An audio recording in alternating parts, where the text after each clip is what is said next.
Hello, everybody.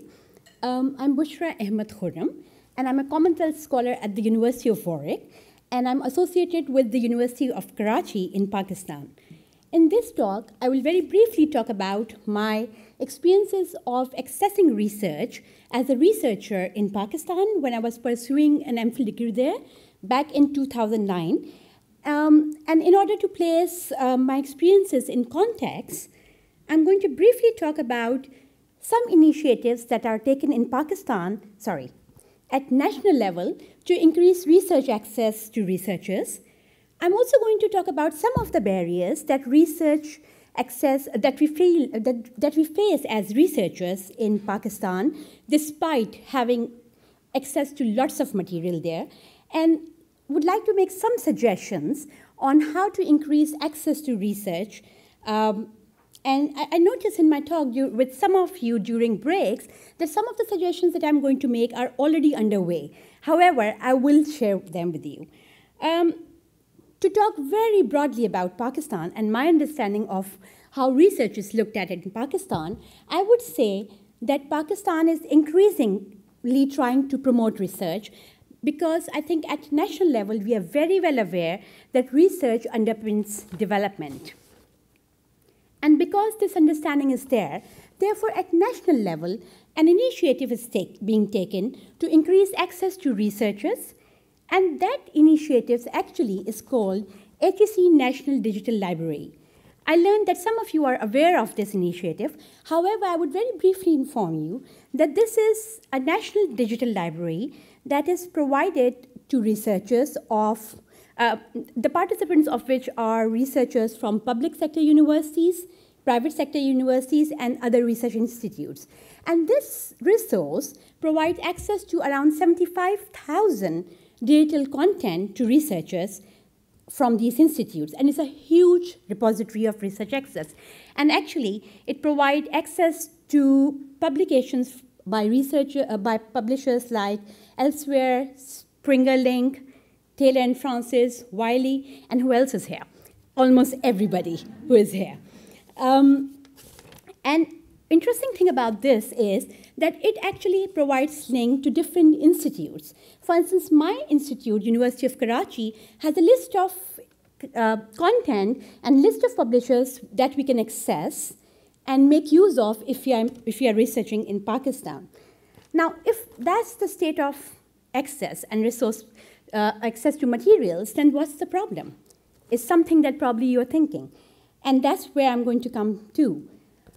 Despite this huge initiative taken at national level by Higher Education Commission, who is investing heavily in maintaining this access, there are a number of contextual constraints that we as researchers face. And these contextual constraints are linked with infrastructure, basically, and also with the fact that these resources are sitting out there, but sometimes novice researchers have no clue that they exist. And that's what happened with me earlier on as well. When I was pursuing my MPhil degree, halfway into the degree, I learned that this exists. And even if I learned that this exists, I didn't know how to make use of it because I had no training by which I could have learned how to access the depositories and how to access the resources out there. And I can compare this experience of mine with my experience in the University of Warwick. At University of Warwick, when I joined in my first year, my postgraduate program, I had loads and loads of opportunities to get trained to use the existing resources at the University of Warwick. Our libraries offered trainings on literature searching, advanced literature searching, and there I learned about what is RSS feed.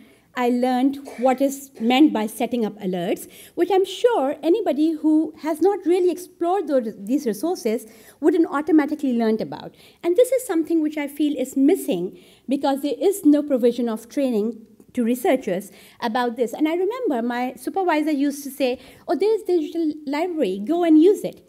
And being scared as a researcher, not to sound as if I'm really bad, as a researcher, I would never even ask how to do it.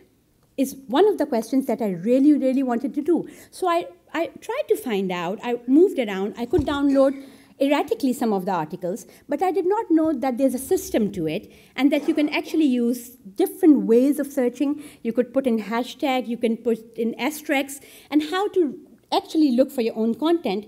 This was missing, and I think it's still missing. I would also say one of the barriers that I felt after searching for research articles back in 2010 was that I could have only accessed these e-resources on university-managed computers. Now, being a female and having family commitments, that was very difficult for me because the university, my department used to get closed at 5 o'clock. So which means if I'm working as a part-time researcher, being an employee in the university, then when I'm going to search for the resources? And also, there weren't sufficient number of computers, at least in my department, so that I can sit and work on it peacefully. In my department, for instance, there's one computer which is dedicated for teachers in the language lab, and that's the computer where even chairpersons ask somebody to type in their letters. And therefore, that's a priority, obviously. So if I'm downloading, in the middle of it, one of the office's person would come and say, hey, I have to type a letter for the chairperson, which needs to be sent immediately to the VC. Off you go. So obviously, this is not how research could work, as we know now. And I would say that this is different in different faculties, because sciences have more funding, and therefore this is probably not the issue, the lack of computers in sciences. But because I belong to social sciences, that is the challenge there. We have heard about poor internet connectivity since morning, so I wouldn't linger on to this anymore. This is an issue. Access to internet is intermittent, and that's something that probably even the government couldn't do much about, because bigger issue with that is disruption in power supply. And those of you who know Pakistan would probably know that especially in province like Punjab, there's power cut down after every hour, for an hour. So you can imagine that if you're working on university-managed computers and not laptops, and there's a power disconnect, forget about your research. And you can see the issues that could be linked with that. Sorry, what am I doing?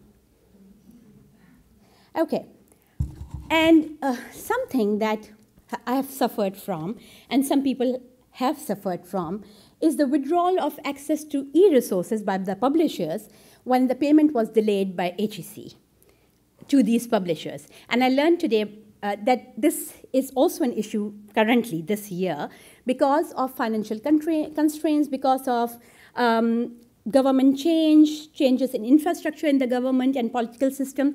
Sometimes HEC is not giving funding on time, and it's something that damages access to research and obviously jeopardize your work as a researcher. So these are obviously big barriers despite the fact that we have such access to resources.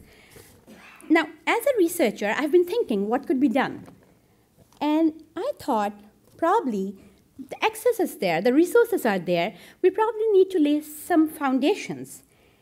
And I thought what's important as a researcher, as I could see, is the need to create awareness, access, and use. And I learned today that it has been undertaken, obviously. This is going on, but probably we need to increase the scale of it. I learned today that we need to train that librarians are already being trained in Pakistan, but I do not think that that is something that's happening in my particular university, because I couldn't imagine going to my librarian, even the chief librarian, and ask them how digital resources are being accessed. I think librarians generally need to be better equipped with the digital world in universities back there, and even researchers, because I do know of some current PhD students who are so scared of internet, because it's something that they don't know how to access or how to make use of. Linked with that, I would also say that we need to develop capacity in researchers to access and manage e-resources. So probably programs need to be undertaken with novice researchers to make them understand how this could be done. And obviously, linked with that is the need to create a forum for information and discussion for researchers to have peer support.